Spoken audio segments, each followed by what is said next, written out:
ఇప్పుడు దీన్ని అసలు బీజేపీ లాంటి పార్టీలో వ్యవహారం ఏదైనా ఉంటే 4 గోడల మధ్య సెటిల్ చేసుకుంటారు. అది రోడ్డెక్కి బహిరంగంగా రచ్చకొచ్చి రచ్చ రంబోలో అవుతుంది అంటేనే కూడా హైకమాండ్ నాన్ సీరియస్గా ఉన్నట్టే. హైకమాండ్ సీరియస్గా ఉంటే బండి సంజయ్ అయినా రాజేందర్ గారి మధ్య ఉన్న గొడవని ఎప్పుడో పరిష్కరించేది.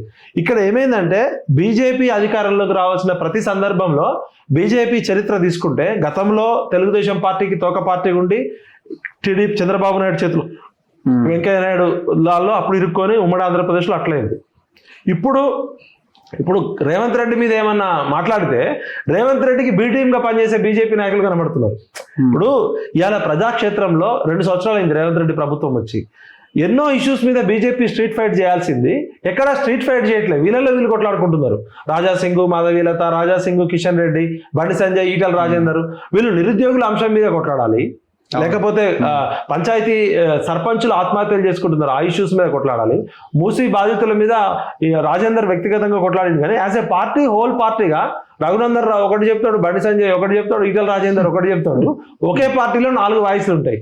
బీజేపీ అధ్యక్షుడు ఉన్న కిషన్ రెడ్డి మాత్రం ఆయనకున్న 3 సంవత్సరాల కాలంలో ఒక్క స్ట్రీట్ ఫైట్ చేయడు. అంటే ఈ పార్టీ అధికారంలోకి రావాలని కార్యకర్తలకి కసి ఉంది కానీ బీజేపీ నాయకులకు కసి లేదని అర్థమవుతుంది.